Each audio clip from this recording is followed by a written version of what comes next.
감사드리며 예수님의 이름으로 기도했습니다. 아멘. 어떻게 여러분 점심 잘 잡수시고 오셨나요? 제가 여기 온 지 이제 또 한 1년 9개월 10개월 돼가는 것 같은데 제가 소문으로만 들었어요. 여기 우리 큰빛교회 국수가 그렇게 맛있다고. 근데 제가 지금 한 2년 만에 지금 처음으로 오늘 먹어봤는데, 제가 오늘 윤전도사랑 같이 이렇게 둘이 먹었는데 윤전도사까지 제가 다 먹었습니다. 정말 너무 맛있어가지고, 우리 교회는 그 전도 방법 중에 여러 가지로 우리 주변에 있는 이웃들에게 좀 한번 이 국수 한번 대접해주면 교회 많이 올 것 같은 생각이 좀 많이 들더라고요. 누가 하셨는지 잘 모르겠는데 오늘 너무 맛있게 잘 먹었습니다. 감사하고, 수고해 주셔서 너무나도 감사한 것 같습니다. 너무 감사하고, 이 더운 여름날 또 이 오후에 함께 나오셔서 이 말씀 들을 수 있는 시간들을 허락해 주셔서 너무나도 감사한 것 같습니다. 오늘 이제 또 성경 이야기 5번째 시간입니다. 저번 주에 아브라함에 대해서 좀 다 끝내려고 했었는데 다 끝내지 못해가지고 오늘 좀 이어서 오늘 마무리를 좀 해보려고 합니다. 바로 이제 들어가도록 할게요.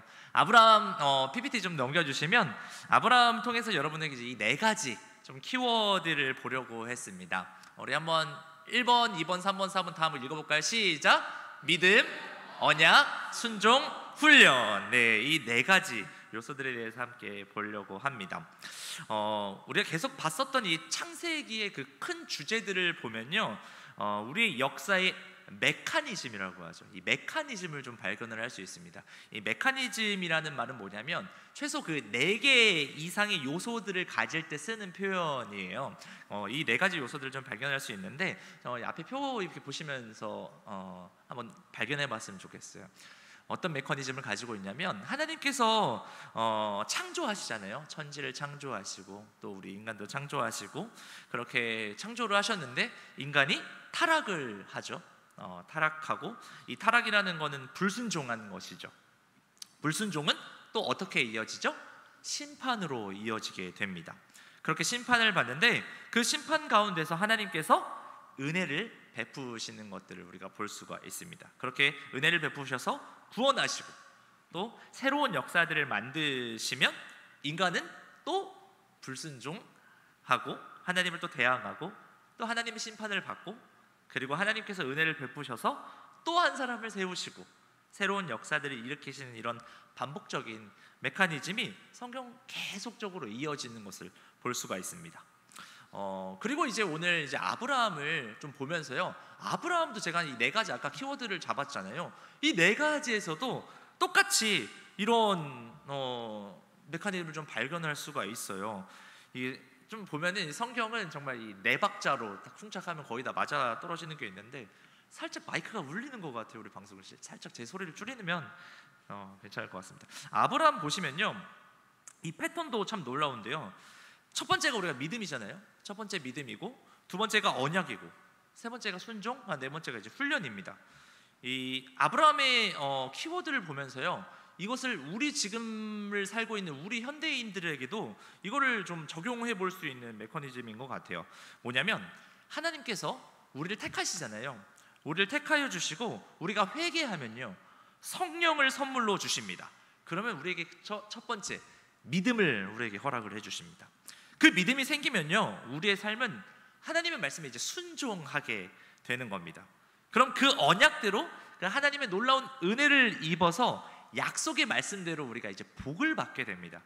이 복은요, 엄청나게 많은 것을 내포하고 있는데 가장 큰 복이 뭐냐면 영생입니다.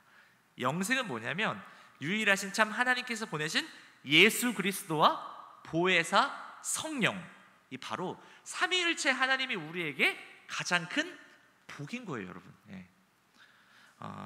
우리 하나님이, 우리 이 삼위 하나님이 우리의 최고의 복이라는 것입니다. 우리가 이런 말 많이 하죠. 예수 믿고 복 받으세요. 예수 믿고 복 받으세요라는 말을 많이 듣습니다. 이 복 받는다라는 건요, 우리가 흔히 이렇게 생각하실 수 있는데요, 뭐 돈 잘 벌고 건강이 좋아지고 내가 가지고 있는 부동산 좀 오르고 좋은 직장, 좋은 대학 가는 것이 복이라고 생각하기도 하는데요, 이게 복이 아니라 예수 믿으면 성령 받는다는 겁니다. 성령을 선물로 받는다는 것이 얼마나 그게 큰 복인 줄 제가 저번 주까지 계속 또 여러분들에게 설명했던 것 같습니다. 예수 믿고 복 받는다라는 것은 바로 이 성령을 선물로 받는다라는 것입니다. 알겠죠? 우리 이렇게 받아들여야 돼요. 나머지는 그냥 거저 주어지는 것들입니다. 한번 조선시대로 한번 생각을 해봤으면 좋겠습니다. 조선시대 때 참 짐승만도 못한 대우를 받고 물건 취급받던 천한 노예들이 그때 있었죠. 한 노예가 있었다고 생각을 한번 해봅시다. 한 노예가 있는데 그렇게 물건 취급받고 천하게만 살아가던 한 노예가 어떻게 왕의 특별한 은혜로, 어떻게 지나가다가 이렇게 왕을 어떻게 봤는데 왕이 특별한 은혜로 그 사람을 자기 아들로 삼은 거예요. 네. 이게 그 노예에게는 엄청난 복이잖아요. 이게 엄청난 복이죠. 그런데 여러분, 여기서 질문을 하나 하겠습니다. 우리 김은영 선생님 오늘 기도 너무 은혜롭게 잘 해주셨는데 이 노예에게 가장 큰 복은 뭡니까? 네, 김은영 지사님. 네, 이 노예에게 가장 큰 복이 뭐예요? 네? 해방되었다는 거. 해방되었다는 것도 복이죠. 뭐 여러 가지 생각해 볼 수 있는 것 같은데 우리 정길몬 지사님 혹시 이 노예에게 가장 큰 복은 뭐라고 생각하십니까? 한번 웃겨주셔야 돼요. 자유! 자유라는 복을 받았다고 말씀해 주셨습니다. 여러 가지 뭐 복이 있겠죠.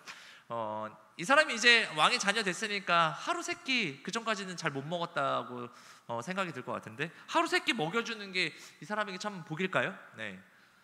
아니면 이제 왕의 자녀 됐으니까 비단 옷을 이제 걸쳐주겠죠. 이 비단 옷을 걸쳐 입는 게 참 복일까요? 또 이제 왕의 자녀 됐으니까 많은 이제 궁에서 일하고 있는 사람들에게 인사받겠죠. 많은 모든 또 백성들에게 지나가면 다 인사받겠죠. 그럼 그게 복일까요? 네. 그것도 어떻게 보면 복이라면 복일 수 있죠. 네. 그런데 이거는 그렇게 얼마 못 가는 것 같습니다. 그에게 가장 큰 복은요, 제가 생각했을 때 그에게 가장 큰 복은 그의 아버지가 왕이라는 겁니다. 네. 그 아버지가 그에게 가장 큰 복인 거죠. 그럼 그 다음은 어떻게 해야 되죠? 그 다음은 또 어떻게 합니까? 그 복인 왕을 아버지로 가졌다면 왕의 자녀다운 삶을 이제 살아야 되는 것입니다. 만약 그 노예가 이제 왕의 자녀가 됐는데 왕실의 비단 옷도 입고 있죠. 그런데 노예 때랑 같이, 자기가 노예 때 그 시절 같이 지나가는 모든 사람 앞에서 그냥 앞에 넙죽 절하고 누가 버린 음식들 막 주워 먹고 그런 행실들을 똑같이 해나간다면요, 이거는 뭐냐면요, 자기를 자녀 삼은 그 왕에 대한 반역인 겁니다. 이거는 왕이 이 얘기를 들으면요 진노할 이야기입니다. 이 왕실의 세자로 살아가려면요, 왕실의 세자가 되는 거잖아요. 왕실의 세자로 살아가려면 이 왕실의 법도를 지키고 왕자로서의 그 품격을 지키며 살아가야 되는 것이잖아요.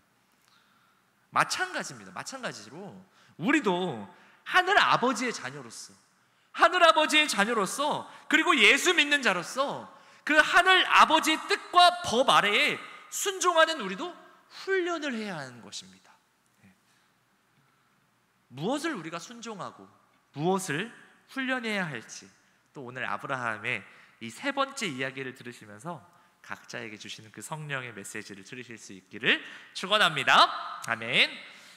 제가 워낙 이렇게 저번 주부터 막 설명하면서 이렇게 여담이 너무나도 막 길어지고 막 그래서 이제는 좀 볼 것들만 딱딱 보고 넘어가야지, 안 그러면 창세기 한 2-3년간 못 끝낼 것 같아가지고 좀 빨리 좀 넘어가도록 하겠습니다. 그래서 우리가 성경을 어떻게 해서든 한번 66권을 전체적으로 한번 볼 수 있는 시간을 꼭 가져보고 싶거든요. 그래서 좀 이렇게 제가 딱딱 넘어갈 건데 이게 사이사이가 연결이 좀 어색해도 이해 부탁드리겠습니다. 순종의 이야기 좀 들어가 보도록 하겠습니다. 순종의 이야기는요, 아브라함이 이제 이삭을 번제로 바치는 이야기가 대표적일 것 같아요. 아브라함에게 순종의 이야기는요, 그때 아브라함이 이삭이 바치는 나이가 몇 살이라고 그랬죠? 우리 저번 주에 들으셨던 분? 117세 였습니다. 그때 이삭의 나이가 한 17살로 추정이 되고요. 여기서 오늘 하나님이 어디로 가라고 했죠? 모리아 땅으로 가라고 했습니다. 당시 아브라함이 거주하던 곳이 이제 브엘세바라는 곳인데요. 이 브엘세바에서 모리아까지 가는 시간이 며칠 정도 걸린다 그랬죠? 예, 3일 정도 걸린다고 했습니다. 보통 우리가 이 작심삼일이라고 하죠. 작심삼일이라고 하는데 우리 선조들이 이런 표현을 하는 것은요, 뭔가 사람 마음이 변하는 시간이 3일 정도 되기 때문에 그런 거지 않을까 생각이 드는데요. 한번 여러분 생각을 해보세요. 하나님께서 그냥 아브라함에게 너희 저기 그 뒷동산 가가지고 이삭 바쳐라 라고 하실 수 있는데 왜 하필 저렇게 멀리 가게 하시는지를 한번 생각해 보는 거죠. 왜 그런 걸까요? 왜냐하면 그곳에서 앞으로 이루실 그런 역사들이 있기에 말씀하신 것도 있지만, 오늘 우리 본문 말씀 통해서 알 수 있는 것들이 있었어요. 뭐냐면 그렇게 시키신 이유는 바로 아브라함을 한번 테스트해 보려고 하신 거예요. 3일이나 걸리는 그 마음 가운데 아브라함이 과연 그 믿음을 지키는지 한번 보시는 것이죠. 우리도 참 마찬가지입니다. 하나님은 우리의 믿음을 키워주시기 위해서요, 우리를 시험하실 때가 있어요. 소망하기는 그 시험에 합격하는 저 여러분 되기를 소망합니다. 아멘. 그림 하나 보겠습니다. 유명한 그림 하나인데요, 렘브란트라는 분의 그림입니다. 이 렘브란트는요, 참 귀한 성화들을 많이 그린 사람인데요, 이 사람은 별명이 빛의 화가라고 합니다. 빛의 화가. 잘 보시면 지금 이삭이 이제 누워 있는 장면이 빛 가운데 이제 드러납니다. 그리고 이제 아브라함이 그 뒷부분에 있는 어두운 부분들은요, 이 어둠과 빛을 굉장히 대조적으로 나타내고 있다라고 합니다. 이 대조가 무엇을 의미하는 거냐면, 빛도 되게 강한데요, 빛으로 잘 보이잖아요. 그런데 어둠도 강하다라는 의미가 또 같이 들어져 있대요. 그 말은요, 어둠이 이 일들을 어떻게 해서든 못하게 하려고 이 사단이요, 계속적으로 방해하고 있지만 이삭의 그 몸을 비추고 있는 빛이 어떻게 보면 더 강렬하게 우리에게 보이는 것을 볼 수가 있어요. 그것은 바로 이 하나님의 영광을요, 어둠이 가릴 수 없음을 드러내는 작품이라고 할 수 있다라는 것입니다. 결국은 하나님이 승리하신다라는 것을 계속적으로 말을 해주고 있는 것입니다. 우리도 우리의 이 믿음을 방해하는 이 사단으로 인해서 우리가 너무나도 자주 넘어지는 거 여러분 다 경험하고 계시죠? 그런데요, 결국은 승리한다는 것입니다. 아멘. 결국은 승리할 것입니다. 그리고요, 아브라함의 이 믿음이 드러나는 결정적인 증거들이 또 있어요. 그게 뭐냐면, 성경을 보면요, 아브라함이 그냥 바로 가요.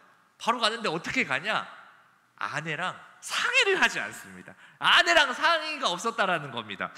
보통 만약에 이런 일들 가지고 우리 남자들 꼭 우리 아내들이랑 뭐든지 상의해야 되거든요. 그런데 이 아내하고 만약에 상의했으면 그 다음날 아침에 어떤 일이 벌어질까요? 아이가 없어져 있을 겁니다. 만약에 그거 상의했으면 세상에 어떤 엄마가 내 아이를 제물로 바치겠다는데 내주는 엄마가 어디 있겠어요, 아무리 믿음 좋다 해도. 그리고 여러분 다 아시지만 사라에게 이 이삭이 어떤 아들입니까, 여러분? 저희 그 시아 친구 중에 제 아는 누님 한 명 있는데, 결혼하고 이제 5년간 계속 아이가 안 생기고 막 시험관 해가지고 아이를 낳는데 얼마나 예뻐하는지 몰라요. 그 5년 만에 생긴 아이도 그런데 몇 년 만에 생겼죠? 90년 만에 생겼잖아요. 이게 얼마나 귀한 아이겠습니까? 우리 90년 동안 이 사라에게 어떤 일이 있는지 여러분 성경 통해서 보시면 아시잖아요. 자기 엄청 무시당하고, 그때 당시에 아이를 못 낳는 건 저주라 생각했다고 하더라고요. 난 저주받은 사람인가, 막 얼마나 그 마음의 고통이 심했겠습니까? 근데 그 아이를 바치겠다고요, 제물로. 기가 막히죠. 근데 아브라함이 이걸 잘 아는 거죠. 그래서 사라랑 상의를 안 하고 가는 겁니다. 여러분 정말 머리가 좋은 이런 도둑들이나 강도들 또는 살인자들은요, 무언가 범죄를 저지르려고 결심하면요, 경고하지 않는데요. 말하지 않고 그냥 바로 실행을 한답니다. 아브라함도 이 일들을 그 누구와도 상의하지 않고 누구한테도 발설하지 않습니다.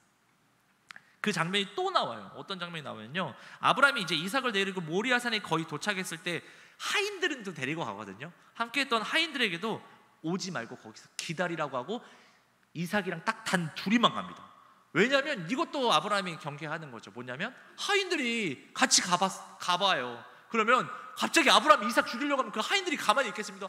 아이 주인님 이거 뭐 하시는 겁니까? 막 잡아가지고 난리 쳤겠죠. 그래가지고 아브라함이 그래도 나이도 없잖아요. 근데 하인들이 막 힘 세가지고 말리면 나중에 이제 하나님, 아유 내가 하려고 했는데 우리 우리 하인들 때문에 못했습니다. 그런 일들을 발생시키지 않으려고 사전에 완전 봉쇄하는 그 아브라함의 믿음이 또 여기서 드러나는 것이죠. 이 두 가지만 봐도 아브라함이 하려고 작정을 진짜 했다라는 것을 볼 수 있습니다. 진짜 들으려고 한 거예요. 네. 그리고 나서 바로 하나님께서 이제 물으시는 질문이 그거죠. 네가 이삭보다, 너의 그 아들보다 나를 더 사랑하느냐? 라는 그 질문에 대한 그 아브라함의 마음이, 그리고 그 믿음을 보시기 원하는 하나님의 마음을 알 수 있는 게 바로 이 창세기 본문인 겁니다. 아브라함은요, 이 독생자를 주신 하나님의 마음을 잘 아는 사람이라고 하나님이 인정해 주셨어요. 그래서 이사야서 41장 8절에 보면 너는 나의 친구다, 너는 나의 벗이다, 나의 벗 아브라함이라고 그렇게 표현되어 있습니다. 유일하게 하나님이 친구라고 표현해 주는 그런 아브라함의 모습을 볼 수가 있습니다. 소망하기는 우리 이 큰빛교회가 이 악하고 음란한 세대 가운데 하나님의 벗, 그 친구가 될 수 있는 우리 교회가 되기를 소망합니다. 아멘. 다음으로 이삭을 드렸던 장소가 또 되게 중요합니다. 다음 한번 넘겨주시면 사진에서 보이는 게 바로 이제 모리아산의 황금동의 위치입니다. 지금 이제 황금동 저기 있죠. 이삭을 저기에 바쳤던 장소입니다. 그런데 이제 유대인들에게는 이삭을 바쳤던 장소인데, 이슬람 있죠? 이슬람교에서는 저곳이 그 이삭을 바친 곳이 아니라 아브라함의 이삭보다 먼저 태어난 아들 누가 있죠? 이스마엘을 바쳤던 곳이라고 그들은 생각합니다. 이게 완전 첨예하게 대립되는 거죠. 그래서 서로 이제 양보를 안 해줍니다. 그리고 저기가 뭐냐면 이슬람들한테 마호메트가 또 승천한 곳이기도 한데요. 그래서 이 장소가 모든 종교의 최고의 분쟁 지역이라고 합니다. 앞으로 이제 전쟁이 나면 먼저 저 도움을 차지하기 위해서 전쟁이 난다고 할 정도로 저 지역이 종교적으로는 매우 중요한 부분이라고 보시면 됩니다. 그리고 이제 사진을 보면은 또 다음 한번 넘겨주시면 저기 다 아실 겁니다. 어딜까요? 바로 통곡의 벽이라고 합니다. 유대인들이 이제 저기서 막 이제 기도하죠. 근데 저기서 왜 저렇게 기도를 하는지 아시는 분 있어요? 아시겠죠, 다? 왜냐하면 그곳이 성문에서 보이는 저분이 그 솔로몬의 성전과 가장 가까운 곳이라고 합니다. 솔로몬 성전에서 가장 가까운 곳이 저곳이라고 합니다. 그래서 그들은 어떻게 믿냐면 성전에서 가장 가까운 곳에서 손을 대고 간절히 기도하면 그 소원이 다 이루어진대요. 그런 믿음을 가지고 간절하게 막 울면서 통곡하고 기도한다라고 합니다. 여러분 뭐예요 이게? 완전한 우상숭배입니다. 여러분, 우상숭배. 하나님이 저 모습 보시면서 하나님도 통곡하고 계실 겁니다. 너무 안타까운 모습인데요. 그렇습니다. 자, 네 번째 이야기 가겠습니다. 바로 훈련 이야기입니다. 훈련 이야기 넘어가겠습니다. 성경엔 이 믿음의 조상이라고 칭송받는 그 아브라함의 여러 번 그 실수에 대해서 기록을 하고 있어요. 한번 넘겨주세요. 아브라함이 아내를 애굽 왕에게 한 번도 아니고 두 번이나 누이라 속이는 거짓말을 합니다. 이게 남자로서는 참 수치스러운 일인데도 그런 수치를 통해서 제사함의 은혜를 체험하기도 하고 하나님께 더 깊이 나아가는 것을 볼 수가 있습니다. 그래서 이제 그게 나중에 이제 이삭을 바치는 믿음의 성장까지 이르게 되는 거죠. 이런 훈련들을 통해서 성장하는 거예요. 아브라함이 처음부터 믿음이 좋았던 게 아니에요. 그런 훈련들이 있었습니다. 그러면서 그런 일들을 통해서 하나님께 더욱더 깊이 나아가는 것을 볼 수가 있죠. 우리도 이걸 통해서 좀 위로받을 수 있죠. 우리도 실수를 참 많이 하잖아요. 하지만 중요한 건 거기서 무너지면 안 된다는 겁니다. 다시 일어서서 다시 하나님의 은혜를 구하면 되는 겁니다. 그러면 우리 하나님이 회복시키십니다. 전보다 더 강하게 하십니다. 절대 우리가 포기하지 않아야 됩니다. 중요한 건 뭐냐면 하나님께 다시 나아오는 겁니다. 하나님을 다시 붙잡는 것입니다. 가지에서 떨어져 나가면 그건 정말 나락으로 떨어지는 그 불순종의 길을 걷는 것인데요, 예수님께 떨어지지 않고 이 가지에 예수님의 가지에 붙어 있으면 우리가 살 수 있는 줄 믿습니다. 우리의 힘으로는 될 수 없습니다. 가지가 주는 그 힘을 가지고 우리가 살아나는 것이거든요. 절대 우리 예수님께 떨어지지 않았으면 좋겠습니다. 그리고 이제 아브라함 보면요, 아브라함은 자기 집안의 사람들을 잘 기르고 훈련시킨 모습을 볼 수가 있습니다. 아브라함이 훈련시킨 용사 몇 명이 있었죠? 318명의 용사들이 있었습니다. 창세기 14장을 보면요, 시날, 엘라살, 엘람, 고임 그 나라랑 소돔과 고모라가 속해 있는 그 연합군들이 전쟁이 벌어지는 이야기가 나와요. 그런데 여기서 이제 결과적으로 소돔과 고모라 연합군이 지게 됩니다. 그런데 이 소돔과 고모라에 누가 살고 있죠? 오늘 아침에 목사님께서 말씀하신 바로 롯이 그곳에 살고 있었습니다. 근데 이게 전쟁으로 인해서 롯의 가족들이 인질로 다 잡혀가게 되는 거예요. 어디까지 데려갔냐면 이제 지도 보시면 저기 밑에서 저기 위에 보이는 호바까지 이제 데려갑니다. 저 윗분까지 들어갔는데 그걸 이제 헤브론에 아브라함은 헤브론에 살고 있었거든요. 저 헤브론에서 아브라함이 듣고 318명의 병사들을 데리고 이 위로 올라가서 급습을 하게 되는 이야기입니다. 4개국 군대와 싸우는데요. 이게 진짜 우리는 그냥 이제 그 당시를 잘 모르니까 318명 가지고 뭐 되나? 근데 이게 좀 말도 안 되는 싸움이거든요. 어떤 목사님이 그렇게 설명을 하시더라고요. 지금 저 아브라함의 318명이 우리 대한민국이라면 저 연합군은 지금 우리 뭐 중국, 러시아, 일본, 북한이 합친 연합국 정도로 생각할 정도로 상대가 안 되는 거죠. 근데 그걸 싸워서 이겨가지고 롯을 데리고 오는 것을 볼 수가 있는데요. 아브라함은 뭐냐? 그런 자신의 사람들을 훈련시켰다라는 겁니다. 사람을 믿고 일을 맡기는 그런 트레이닝뿐만 아니라 이 밑에 있는 부하 직원이라든지 자기 집에서 기르는 그 318명을 기르고 훈련시키고 사람을 양성하고 세우는 일에 상당히 이 아브라함이 마음을 쓴 것들이 드러나는 겁니다. 하나님이 역사하셨지만 그래도 그 역사들이 하나님 그냥 거저주시지 않거든요. 우리가 훈련해야 되고 전쟁은 우리가 가야 돼요. 가서 우리가 죽여야 돼요. 가나안 땅을 하나님께서 주실 거지만 정복하는 건 우리가 해야 됩니다. 우리의 의지가 필요해요. 하나님의 전적인 은혜지만 이것들을 잘 우리가 균형감 있게 있어야 됩니다. 이 모습 통해서 우리도 교훈을 하나 얻어야 되는 거죠. 우리 교회도 교훈을 얻어야 됩니다. 뭐냐면 우리도요, 중요한 건 사람을 키워야 된다는 것입니다. 사람을 키우기 위해서는 여러분 그럼 뭘 해야 됩니까? 훈련해야 됩니다. 훈련을 해야 됩니다. 그런데 이 훈련은요, 시키는 사람도 훈련을 받는 사람도 정말 힘든 게 이 훈련입니다. 둘 다 하기 싫어요.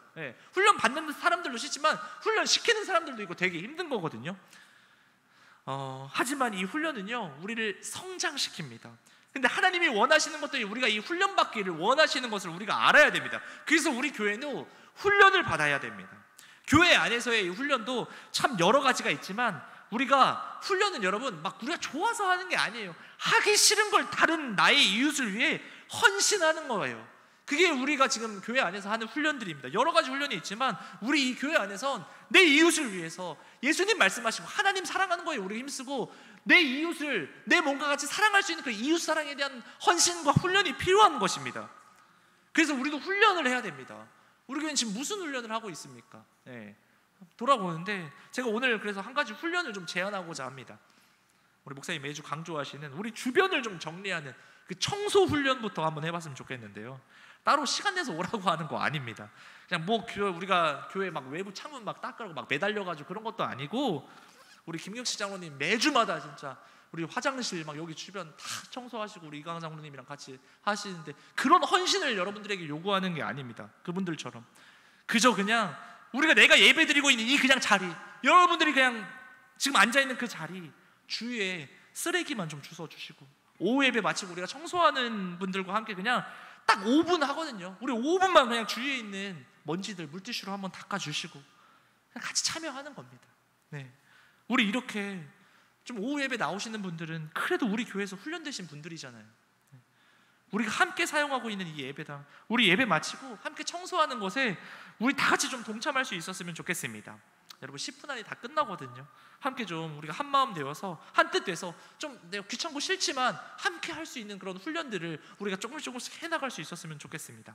다시 성경 이야기로 돌아가면 아브라함은 며느리를 구하는 것도 믿고 맡긴 것을 볼 수가 있습니다. 여러분 아브라함이 그 자기 아들 이삭의 그 아내를 잡는 구하는 장면 보면 참 놀라운 일들이 있는데요. 무슨 일이냐면 이삭 결혼 프로젝트인데요. 그때가 언제냐면 사라가 죽습니다. 사라가 죽고 사후 3년입니다. 이게 뭐 말로만 그렇지만 여러분 한번 좀 상상이라도 좀 해보십시오. 분위기를 한번 생각을 해보시면 남자만 있는 집안에 여자가 없고 남자들만 남은 집안에 분위기가 어떻겠습니까?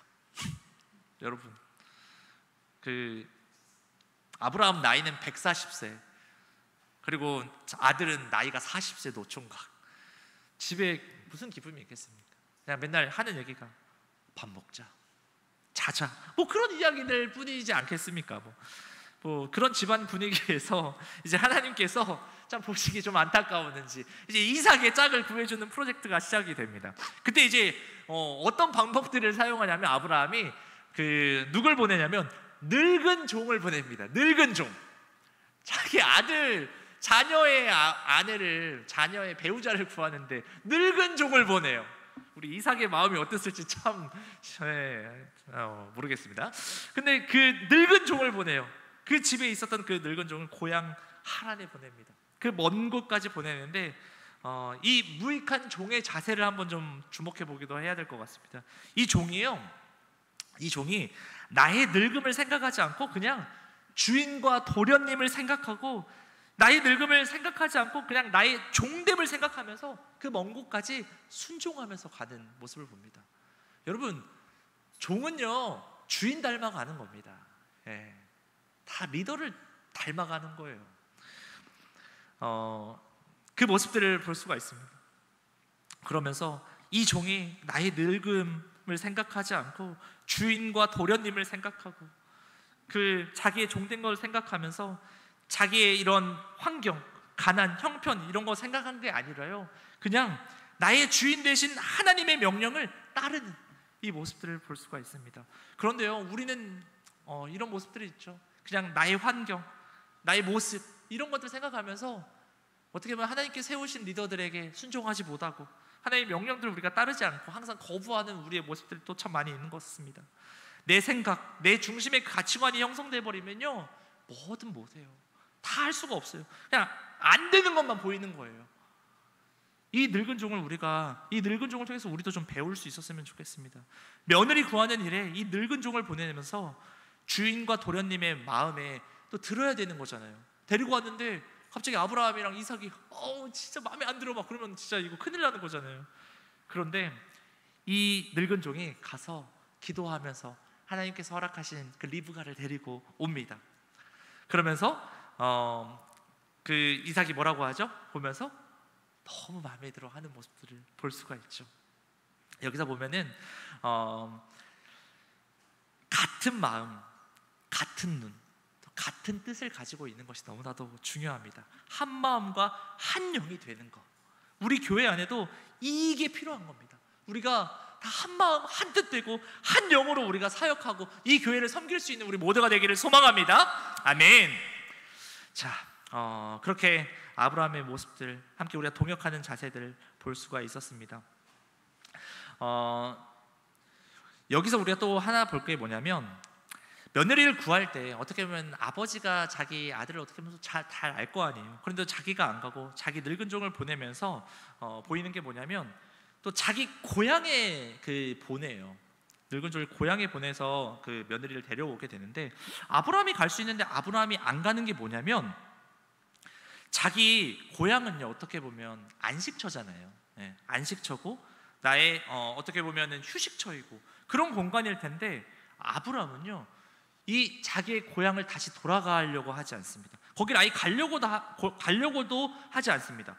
왜 안 가는 것일까? 또 생각을 해보니까 그것은 아브라함이 추구하고 아브라함이 바라보는 것은 전이 아니라 앞으로의 내가 나아갈 더 나은 본향, 더 나은 그 본향이 어디입니까? 바로 하나님이 주신 천국, 그 본향, 그 가나안 땅을 사모하면서 아브라함은 끝까지 거기서 살아가는 것입니다. 하나님의 약속의 말씀을 붙잡고요. 그래서 누가복음 16장 22절에 그 거지 나사로 이야기 아시잖아요. 그 이야기에서 아브라함의 품을 뭘로 표현을 하냐면 낙원으로 상징합니다. 아브라함의 품을 낙원으로 상징하는 것이 나옵니다.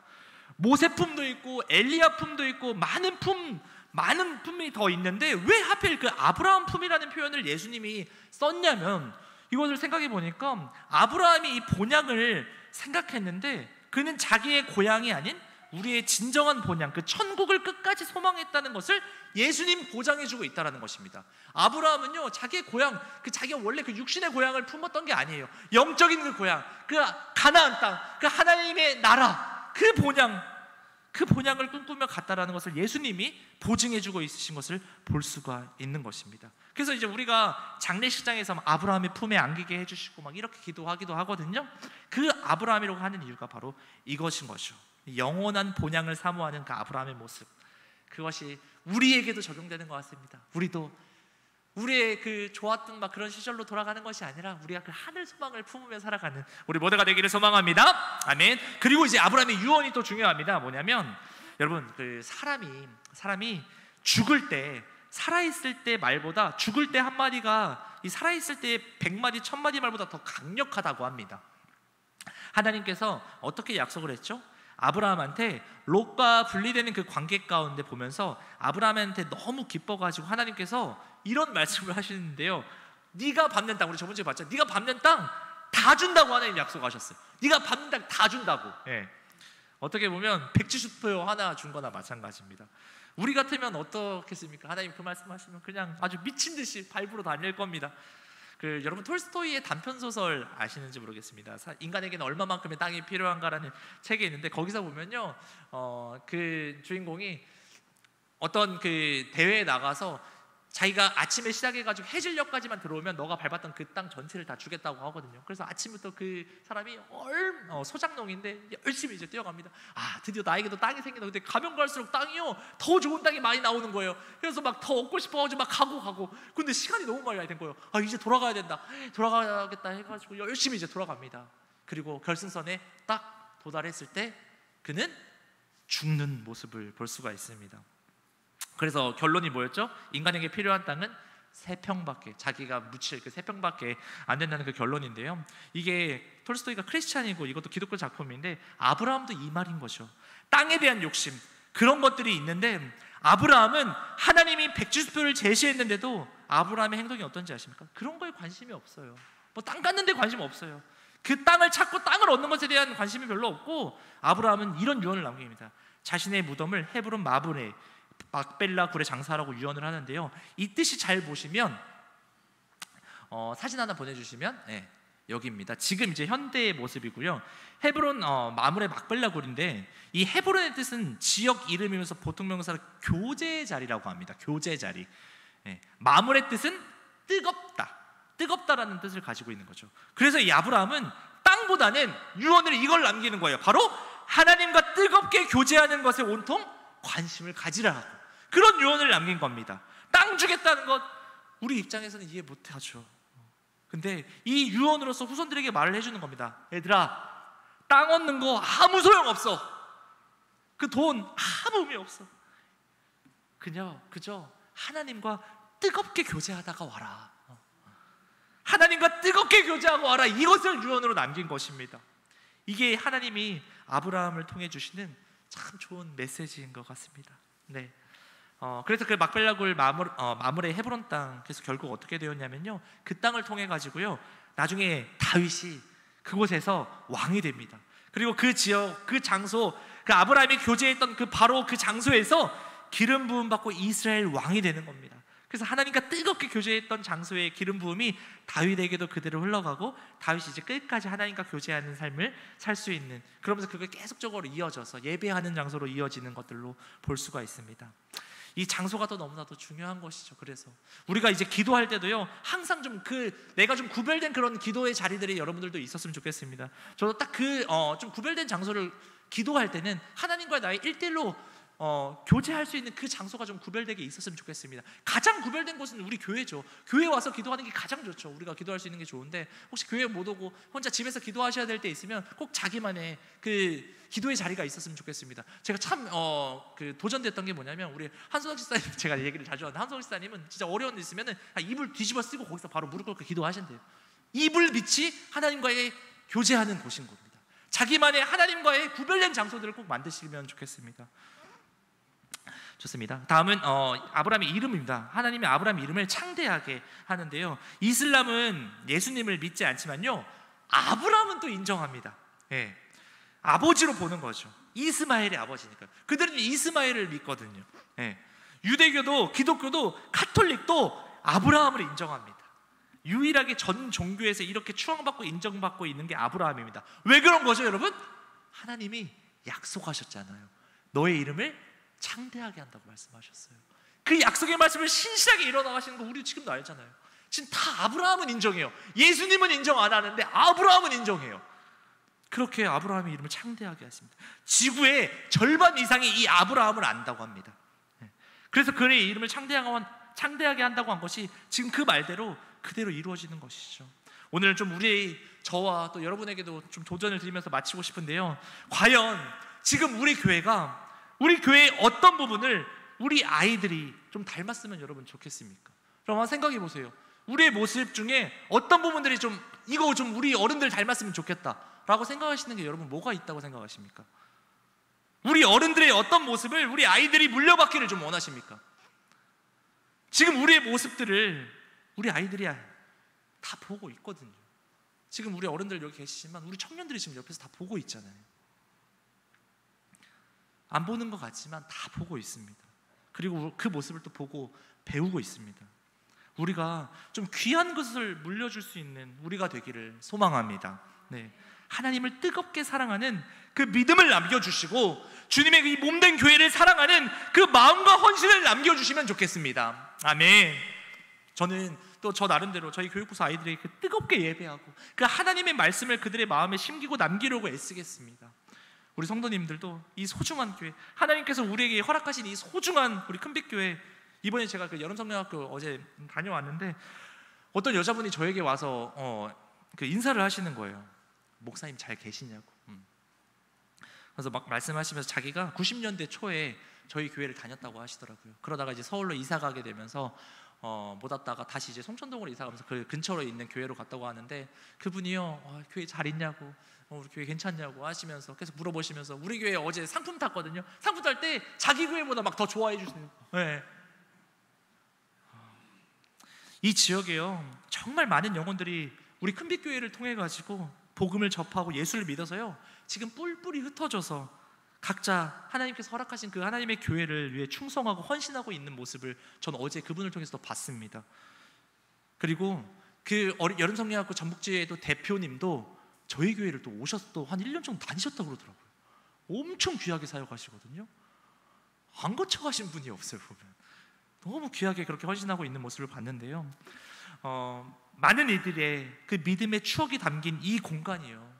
이 공간이 하나님께 거룩히 구별되어서 여기서 끝나는 것이 아닌, 앞으로 저희 청년들이, 그리고 우리 아이들이, 우리 어른들이 경험하셨던 그 하나님을 계속적으로 경험되어질 수 있는 우리 큰빛교회가 되기를 소망합니다. 여러분, 우리 어른들 너무나도 힘드신 거 압니다. 모르지 않아요. 하지만 여러분 끝까지 포기하지 않고 이 일들을 감당하시면서 이 귀한 교회를 여러분 지켜주시길 소망하고 권면드립니다. 기도하겠습니다. 살아계신 하나님 감사합니다. 오늘 우리에게 말씀하여 주신 그 하나님의 메시지를 우리가 각자에게 주시는 말씀을 받고 그 아브라함의 모습을 통하여서 우리도 그 아브라함의 모습 본받아 하나님 앞에 순종함으로 또 훈련함으로 나아갈 수 있는 우리 모든 성도들 될 수 있도록 주님 함께하여 주시옵소서. 아브라함처럼 하나님과 뜨겁게 교제하는 그 교회를 우리 아이들에게 전해줄 수 있는 우리 성도들 될 수 있도록, 우리 큰빛교회 될 수 있도록 주님, 성령님 우리에게 충만케 임재하여 주시옵소서. 감사드리며 예수님의 이름으로 기도했습니다. 아멘. 우리 이 시간 예배자 함께 찬양합시다.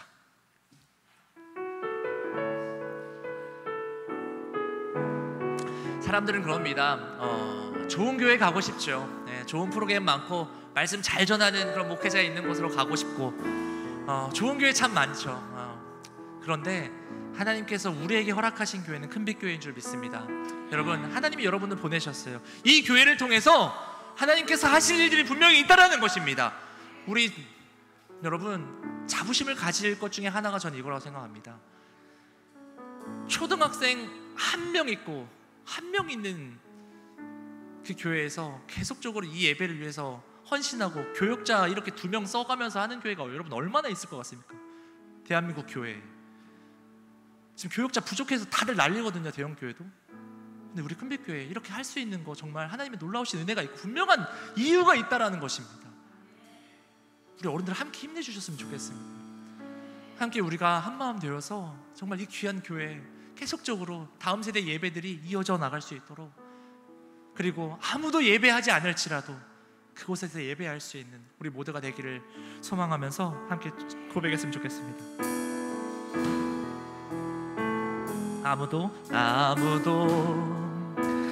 예배하지 않는 그곳에서 주를 예배하리라. 아무도 찬양하지 않는 그곳에서 나 주를 찬양하리라. 누구도 헌신하지 않는, 헌신하지 않는 그곳에서 주께 헌신하리라. 누구도 증거하지 않는 그곳에서 나 주를 증거하리라. 내가 밟는 모든 땅, 내가 밟는 모든 땅 주를 예배하게 하소서. 주의 보혈로 덮어지게 하소서. 내가 선이고 주의 거룩한 곳 되게 하소서. 주의 향기로 물들일, 우리 한 번 더 고백합시다. 아무도 예배하지 않는, 아무도 예배하지 않는 그곳에서 주를 예배하리라. 아무도 찬양하지 않는 그곳에서 나 주를 찬양하리라. 누구도 헌신하지 않는, 누구도 헌신하지 않는 그곳에서 주께 헌신하리라. 누구도 증거하지 않는 그곳에서 나 주를 증거하리라. 내가 밟는 모든 땅, 내가 밟는 모든 땅 주님을 예배하게 하소서. 하게 하소서. 주의 보혈로 덮어지게 하소서. 내가 선이고 주의 거룩한 곳 되게 하소서. 주의 향기로 우리 이 시간 한번 기도했으면 좋겠습니다. 하나님, 우리 교회를 세우신 하나님 감사합니다. 이 교회 우리가 하나님과 뜨거운 교제로 우리 아이들에게 물려줄 수 있도록 우리도 함께 하나님과 뜨겁게 예배하고 교제할 수 있게 하나님 허락해달라고 이 시간 다같이 주님의 이름 한번 부르며 기도합시다. 주여,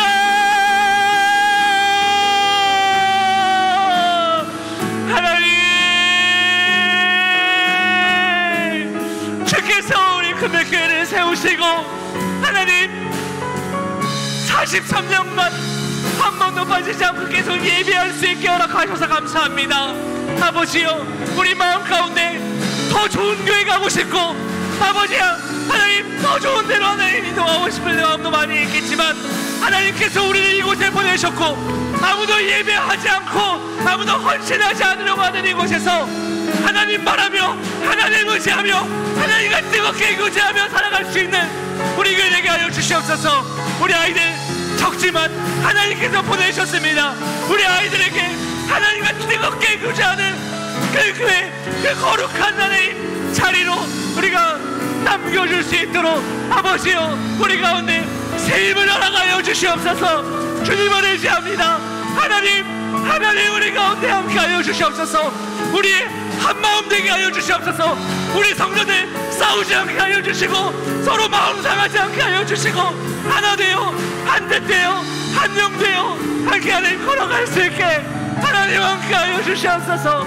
주님, 우리 가운데 역사하신 그 하나님을 의지합니다. 감사합니다. 살아계신 하나님 감사합니다. 이 예배 가운데 성령님 임재하여 주신 줄 믿습니다. 우리 교회 하나님 너무나도 사랑하는 교회인 줄 믿습니다. 우리 성도들 이 예배의 자리, 헌신의 자리 함께 묵묵하게 하나님 나라 설 때까지 하나님 앞에 충성되이 감당하며 주님 앞에 설 수 있게 성령님 우리에게 새 힘을 허락하여 주시옵소서. 감사드리며 예수님의 이름으로 기도했습니다. 아멘. 우리 시간 다 같이 자리에 일어나셔서 주기도문 찬양하고 예배를 마치도록 하겠습니다.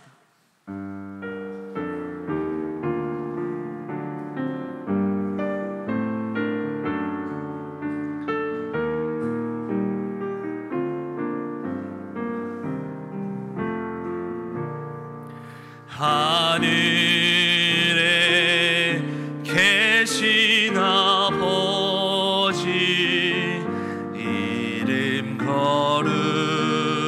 거룩하사 주님 나라 임하시고 뜻이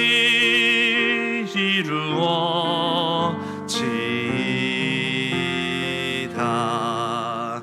일용할 양식 주시고 우리들의 큰 죄 다 용서하옵시고 또 시험에 들게 마시고 악에서 구원하소서. 되게 주의 나라 주의 권세 주의 영광 영원히